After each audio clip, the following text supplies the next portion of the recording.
بسم اللہ الرحمن الرحیم۔ السلام علیکم۔ آرٹیکل نمبر 21 قانون شہادت 1984۔ سوال: محرک، تیاری اور طرز عمل کی وضاحت کریں۔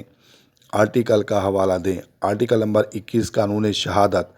جواب: آرٹیکل نمبر 21 قانون شہادت نمبر 1 محرک، جو کسی شخص کو کوئی فعل کرنے کی تحریک دے یا ابھارے۔ نمبر 2 تیاری، جرم 3 منازل میں تقسیم کیا جاتا ہے۔ نمبر 1 تیاری، نمبر 2 اقدام، نمبر 3 ارتکاب۔ نمبر 3 سابقہ طرز عمل۔ سابقہ طرز عمل کی درج ذیل مثالیں ہیں۔ نمبر 1 تیاری، نمبر 2 آلۂ قتل خریدنا، نمبر 3 زہر خریدنا، نمبر 4 ریکی کرنا۔ سابقہ طرز عمل کی مثالیں ہیں: ریکی کرنا کے معنی دیکھ بھال کرنا۔ نمبر 4 ما بعد طرز عمل۔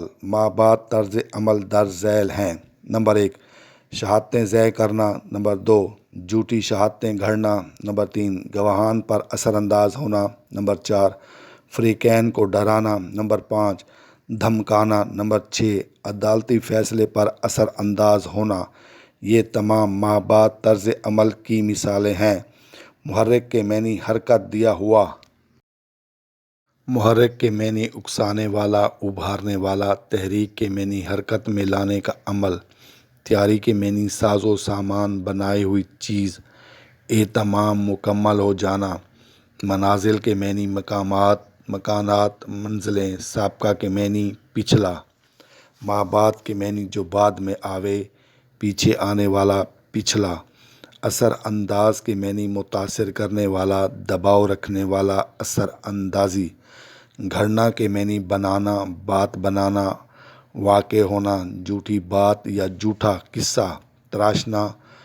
ضائع کے معنی غارت، بے سود، برباد ہونا، تلف ہونا۔